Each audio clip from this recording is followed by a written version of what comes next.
ici Ariane Bergeron, étudiante en agroéconomie à l'Université Laval. Je vais vous parler aujourd'hui des raisons pourquoi il faudrait consommer local. Consommer local, c'est une tendance de consommation qui est apparue dans les dernières années.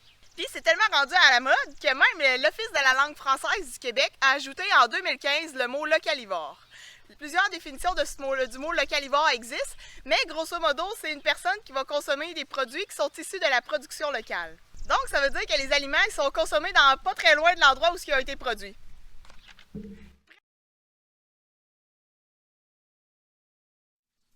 Et voilà, presque comme ce verre de lait.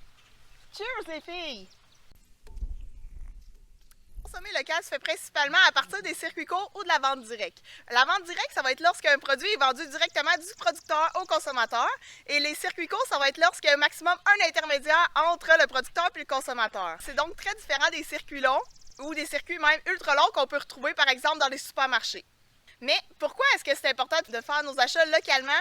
C'est ce qu'on va voir. Quand on parle d'achat local, on regroupe généralement les avantages dans 3 grandes catégories. Il y a les raisons environnementales, les raisons pour l'économie et les raisons plus au niveau de la société.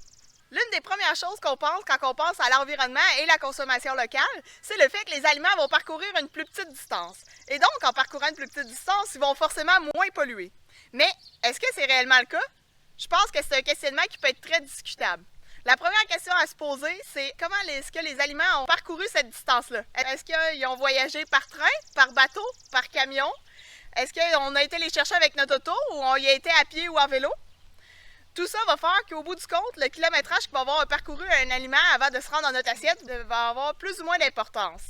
Et donc, on ne peut pas se fier seulement qu'au chiffre du kilométrage pour baser l'avantage environnemental que ça peut avoir.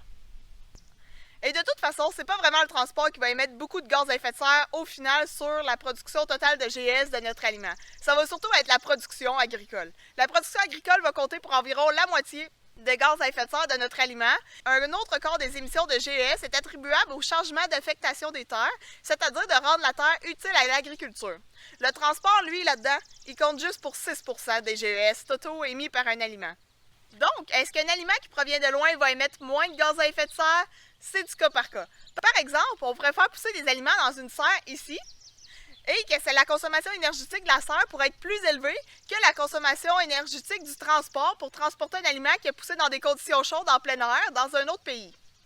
Alors, c'est toujours mieux de consommer nos fruits et légumes en saison. En plus, pour bien des productions agricoles, nos normes sont généralement plus rigoureuses que celles de d'autres pays.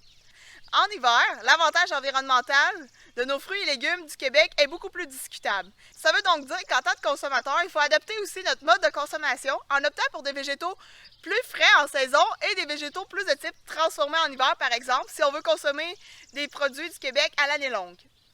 Ensuite, économiquement parlant, consommer des produits locaux, ça permet d'investir dans les entreprises d'ici. Les entreprises d'ici vont devoir produire plus et pour répondre à cette demande-là, ils vont probablement embaucher plus de main-d'œuvre et ils vont probablement augmenter leur efficacité au travail. Donc, probablement que ces entreprises-là, en produisant plus, vont verser plus d'argent aux différents paliers du gouvernement. En faisant ça, ça veut donc dire que c'est pas nécessairement parce qu'un aliment est plus cher à l'achat qu'il va nécessairement coûter plus cher au final à la société. Finalement, finissons en parlant un peu des avantages sociaux. Bien évidemment, lorsqu'on achète des produits locaux faits près de chez nous en vente directe, on risque fort probablement de jaser avec les employés et les propriétaires de l'entreprise. On améliore donc le lien entre les consommateurs et les producteurs en créant une bonne cohésion sociale. C'est une excellente occasion d'en apprendre plus sur les aliments qu'on achète et la façon dont ils ont été produits. De plus, en soutenant nos producteurs locaux, on contribue directement à maintenir toutes les régions dynamiques et à bien occuper notre beau territoire québécois. Pour conclure, le choix de consommer local devrait être une option qui devrait être regardée pour toutes les sphères de notre vie et non juste notre alimentation. Pour manger local, c'est un bon choix qui est éco-responsable lorsqu'on est en saison. C'est une bonne façon d'investir dans l'économie d'ici, de soutenir la création d'emplois, ainsi que connaître l'origine de nos aliments et de nos agriculteurs. Ce sont toutes des bonnes raisons pour mettre du Québec dans notre assiette.